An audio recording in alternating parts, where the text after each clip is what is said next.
Bismillahirrahmanirrahim. Assalamualaikum warahmatullahi wabarakatuh. Perkenalkan, nama saya Muhammad Maharani Kaidir, nomor BP 1911111035 dari kelas Ergonomika TPB. Pada video ini saya akan menjelaskan proposal yang saya buat yang berjudul Uji Ergonomis pada Alat Transportasi Pasca Panen Pedesaan. Langsung saja kita masuk ke bab satunya, latar belakang. Penggunaan alat dan mesin pertanian sudah sejak lama digunakan dalam perkembangan, mengikuti dengan perkembangan kebudayaan manusia. Banyak faktor yang mempengaruhi manusia yang dibagi dua, yaitu pertama faktor individual dan faktor situasional. Faktor individual berasal dari diri orang itu sendiri, misalnya usia, pendidikan, motivasi, dan pengalaman. Sedangkan faktor situasional berasal dari luar diri pekerja, misalnya tata letak ruang kerja, kondisi mesin, kondisi pekerjaan, dan karakteristik lingkungan. Ergonomik berasal dari bahasa Yunani, yaitu ergon, yaitu kerja, dan nomos, yaitu aturan atau prinsip atau kaidah. Nah, dengan menganalisa aspek ekonomi dari suatu mesin atau alat kerja, sesuai dengan penyesuaian ukuran mesin atau alat terhadap dimensi tubuh operator, itu disebut dengan antropometri. Pengujian ekonomis pada alat transportasi pasca panen di pedesaan saya ambil diharapkan agar operator alat lebih nyaman dalam menggunakan alat tersebut, sehingga dapat mempengaruhi proses pekerjaan yang dilakukan agar pekerjaan tersebut dapat berjalan dengan baik. Nah, ini tujuannya adalah untuk uji ergonomika dan tingkat kelelahan yang ditimbulkan pada alat transportasi. Manfaatnya ada tiga, yaitu bagi penulis, bagi mahasiswa, dan bagi masyarakat. Lanjut ke bab 2, yaitu tinjauan pustaka. Yang pertama ada ergonomika. Ergonomi adalah kemampuan untuk menerapkan informasi menurut karakter manusia, kapasitas dan keterbatasannya terhadap desain pekerjaan, mesin dan sistemnya, ruang kerja dan lingkungan, sehingga manusia dapat hidup dan bekerja secara sehat, aman, nyaman, dan efisien. Manfaat dari aplikasi ergonomis ini, yang pertama, performa ergonomis dapat mengurangi kelelahan. Yang kedua, performa kerja dapat diukur dengan parameter kelelahan kerja. Yang ketiga, lingkungan industri dan sekolah harus diciptakan secara ergonomis agar tenaga kerja atau guru dan siswa tetap dalam performa optimal. Nah, yang kedua, fungsi ergonomis. Kontrol ergonomis sangat digunakan untuk membantu menyesuaikan tempat kerja dengan pekerja.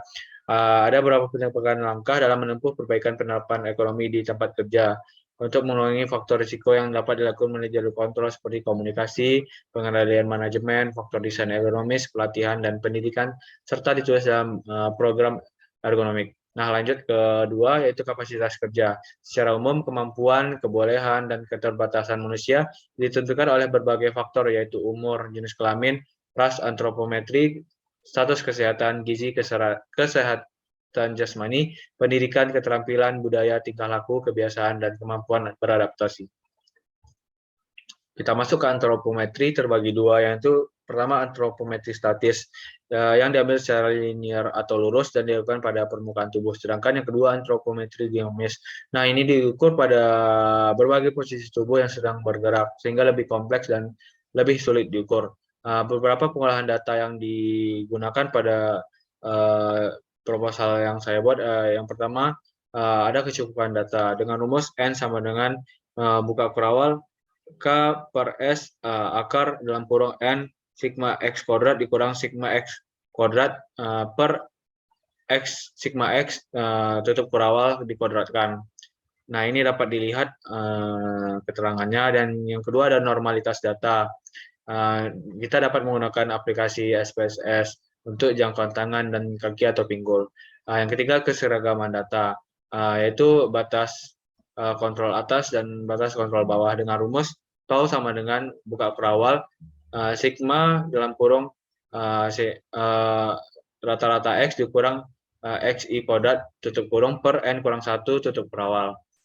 Nah, ini juga dapat kita lihat keterangannya. Yaitu yang keempat kita lanjutkan dengan persentil. Persentil itu adalah nilai yang menunjukkan persentase tertentu dari orang-orang yang memiliki ukuran di bawah atau pada nilai tersebut. Misalnya dia persentil 95, berarti menunjukkan 95% populasi akan berada pada atau di bawah dari nilai suatu yang diambil. Nah, untuk nilai P95 kita menggunakan persamaan P95 sama dengan rata-rata X tambah 1,645 tau. Kita lanjutkan ke bagian selanjutnya, yaitu sikap duduk. Nah, menurut berbagai referensi, posisi duduk yang tepat adalah duduk dengan posisi punggung rapat ke sandaran kursi. Kursi sebaiknya cukup rendah agar kaki bisa menapak ke lantai, agar lutut lebih tinggi dari paha. Posisi kepala menghadap ke depan, tidak menunduk. Posisi lutut sebaiknya membentuk sudut 110 derajat. Untuk kurangi tekanan pada diskus dan menekankan otot-otot punggung. Nah, lanjut ke kelelahan operator. Kelelahan ini menggambarkan 3 fenomena pada operator. Yang pertama, perasaan lelah, perubahan fisiologis tubuh, dan pengurangan kemampuan melakukan kerja. Kelelahan merupakan suatu pertanda yang bersifat sebagai pengaman yang memberitahukan tubuh kita bahwa kerja yang dilakukan telah melewati batas maksimal kemampuan dari tubuh kita. Nah, dilanjutkan berdasarkan peningkatan denyut nadi kerja yang dibandingkan dengan denyut nadi maksimum karena beban kardiovaskular atau disebut dengan persen CVL. Kriteria atau klasifikasi CVL dapat kita lihat pada bagian ini. Nah, kita lanjutkan ke bagian poin selanjutnya, pencegahan kelelahan kerja. Ada cara untuk mengatasi kelelahan kerja. Yang pertama, sesuai kapasitas kerja fisik, sesuai kapasitas kerja mental, hingga istirahat kita yang kita atur.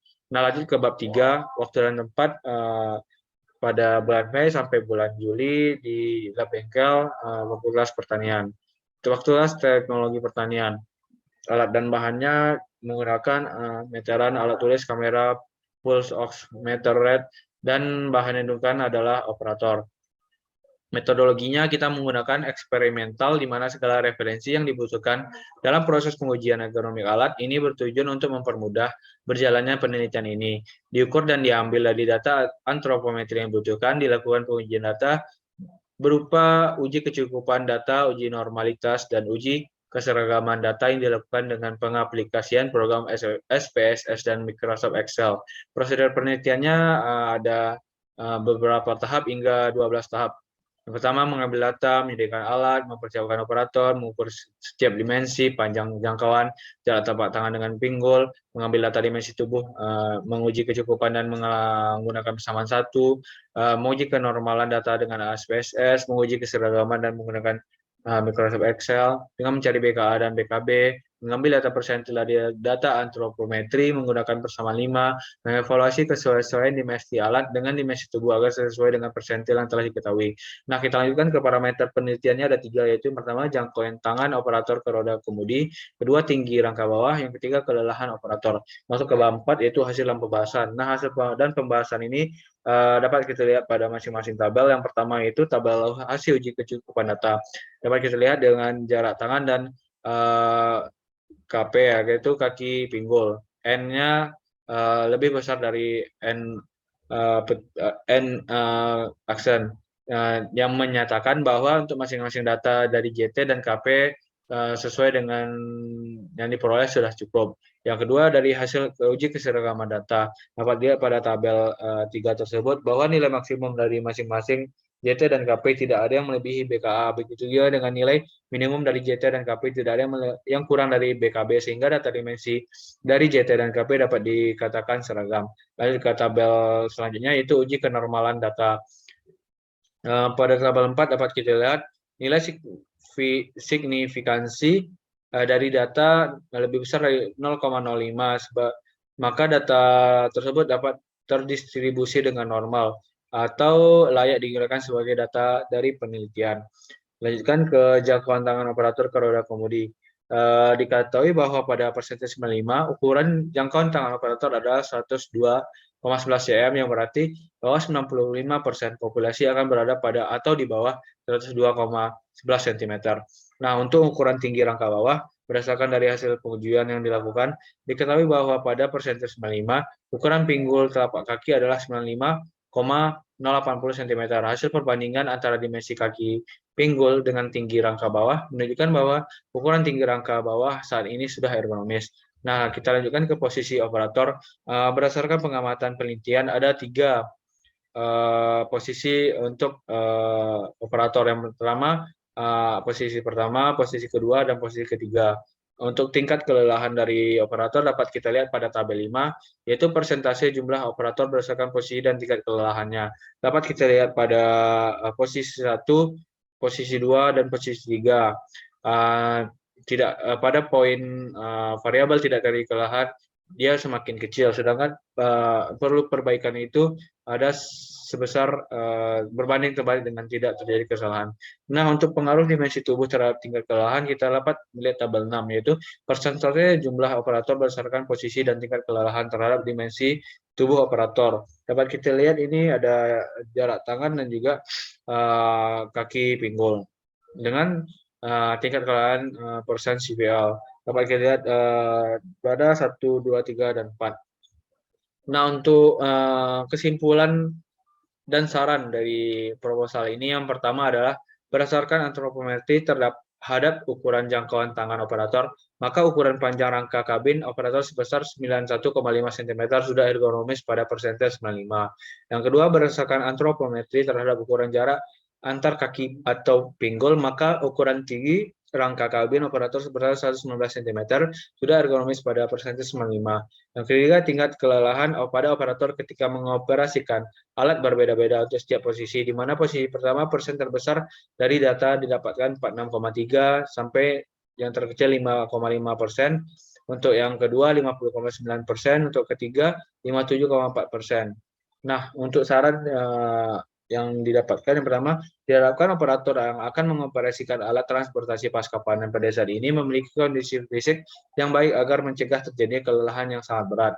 Yang kedua, diharapkan operator mengetahui cara mengemudikan alat transportasi agar tidak mengalami kesalahan teknis ataupun mengalami kecelakaan pada saat menjalankan alat ini. Dan ini daftar pustakanya.